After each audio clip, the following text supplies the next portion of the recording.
that my cousin was.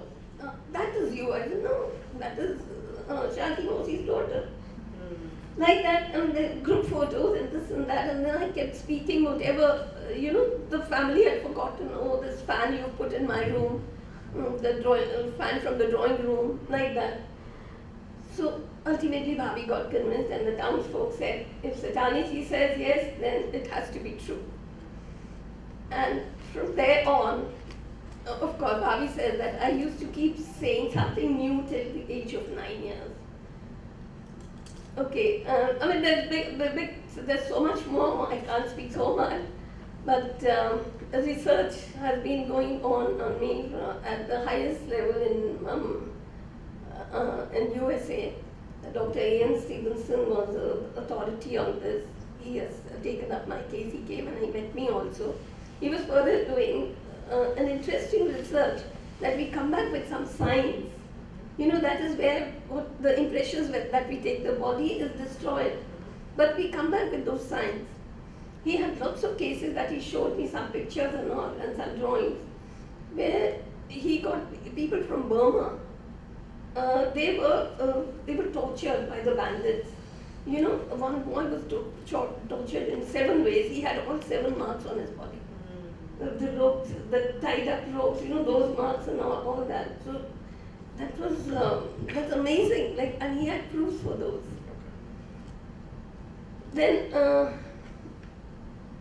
further on, it is a TV serial. If any one of you remember, 1987, Honi Unhoni. Yeah, the first episode was on me. Yeah, I don't know how much time do you have. Time is up. Time is up. Yeah, okay. We shall have a further discussion on the 5 languages of. I think we don't have time. We have 10 minutes time. I think we should do a Q&A, question and answer, because Okay. that topic. Let's start with the Q&A. No, that is not request of our. We have question and answer. So this Yes, is exactly. That's what I'm saying. This question and answer is not question. Yes, anybody, it's an open for public. If anybody has any questions regarding karma. I just want to share what you just said, because I am from the Jain religion, and they always say that you are born in a family when your karma is not complete, so you come back as a family again to devi community. So No, I don't think we come back to the same family. no, not to the same, but with people with whom you have to give and take. Soul group. Yes. You know what? After some time, the same sister who was convincing my mother all the while, whenever I had said something convincing, she said, "और क्या ये देखो भाभी," or like that she would tell her. But later on, she became very anti-me. But I'm right now coming to this conference from my cousins from the previous birth. And I tell them all, and those girls are my age, some are younger to me also. So I tell them, if I was alive then you would have been like little children and I wouldn't have had any interaction with you. Because probably I had some karma with you that I've come back, because every time I come there, I get gifts for them and they call me over for dinners and everything. Like I'm part of that family. But not my sister. Maybe my karma with her was over. So I would like to just add to that, is that karma goes from life to life to life. You can do it because that's what reincarnation is. Until your karma is over, you keep coming back over and over again. It's like in the Buddhist thing they say that it's like changing clothes. Just like you change your shirt, a new shirt from an old shirt, you change an older body and get a newer body. And that's all it is. So basically, when the soul, when I had my death experience and I was on the other side, what was told to me at that time very clearly was that we as a soul decide and we choose our parents, our family and the environment. It's like the Kurukshetra, the battle of life, the battlefield of life is what we choose when we are there. And when we come down, and we can choose the same family, we can choose a different family, we can choose anything we want. The main fact is how our karma how we can evolve our karma, how we can evolve further. So it doesn't matter actually where we are. It's an open playground when we're up there, So there's no restriction that you cannot. There's no can or cannot. It's open. It's open for the soul, basically. No, another thing is that we do not have to come back necessarily to fulfill that karma the next birth. It can happen many births later too. Yeah, it can get so many cycles. Yeah, good morning. Good morning. I would like to know that we all have an incomplete karmas, right? Yes, yes. And when we go, we all have a soul agenda. Yes. So it is why, that she remembers her. And why some do and why some don't. Yes. So what is the science behind some they know? Even you need to be intentional or what like? I you can know, answer so- that question. Yeah. Thank you. Well, basically, that too is your karma. You input that also. I can share a very quick story with you. When my father passed away, women are not allowed to go to the pyre in a funeral. But I was very insistent because I was very whatever, and the priest allowed me. And as I was going through my father's ashes, it was very transformative. And I put those ashes in my hands, and I said, okay, so this is my father. And this is who I am really. It was almost like laughing at death. And I took those ashes in my hands and I made a vow. I made a sankalpa. I made a wish. So it is a wish that we make. And the wish I made was with my father's ashes, and very intensely, I don't know from where it came, I said to know is to know. And I will know all there is to know in this lifetime, in this body. It was a vow that my soul made to my soul, to my higher soul. Because we actually already know. You don't have to know anything. You are your highest guru. You know everything.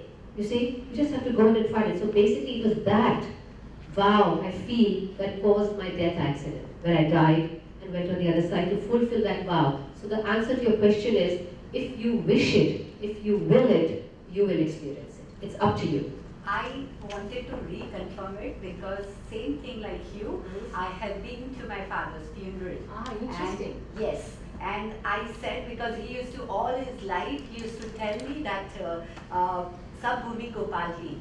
It means that everything belongs to God because I was the one who used to be very, very complaining, justifying and invalidating people.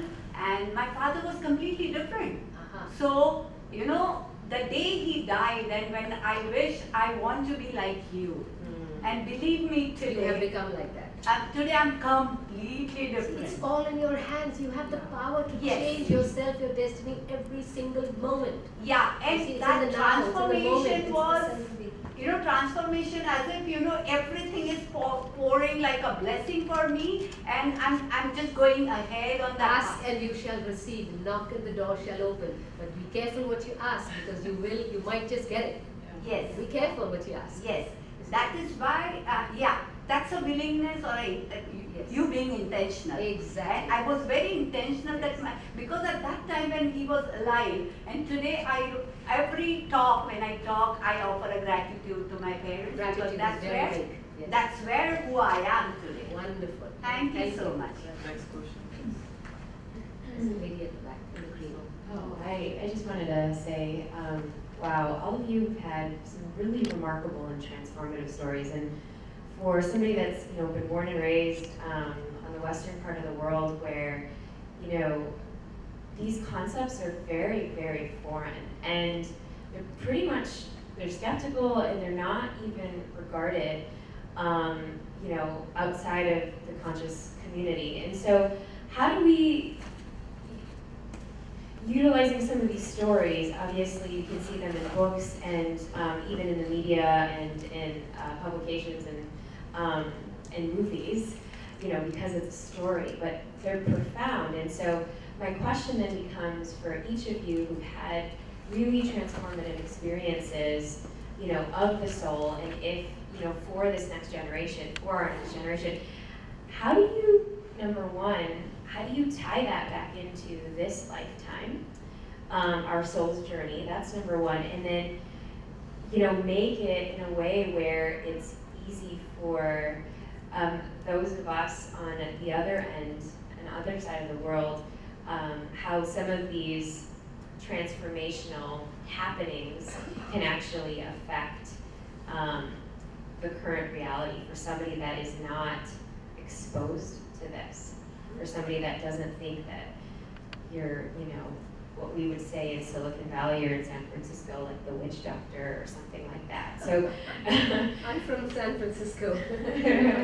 So I'd love to hear each of your perspectives on that and how we can kind of tie that human connection, that love, from a sense of impermanence to see what this soul's journey is to express in this lifetime. I know it's a lot of questions, but hopefully you guys can add to that.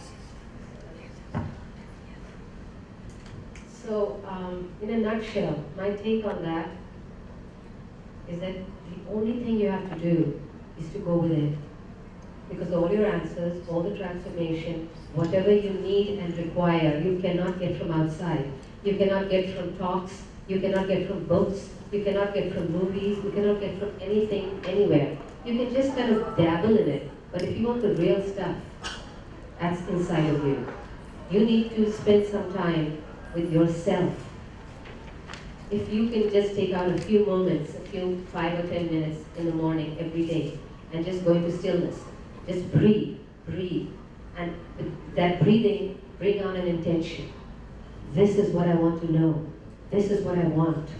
If you put that intention in your head, I guarantee you, you yourself will bring it forth. No one can bring it forth for you. But you have to ask for it. Ask for it. And I can give you 100% guarantee. You will get it. You will find a book somewhere, you'll find a person somewhere, you'll find something somewhere, and answers will just keep coming at you. But you've got to be sincere, you've got to be focused, and you've got to continue, persevere. You'll get it. It's in a nutshell, but that's the subtle of it. That's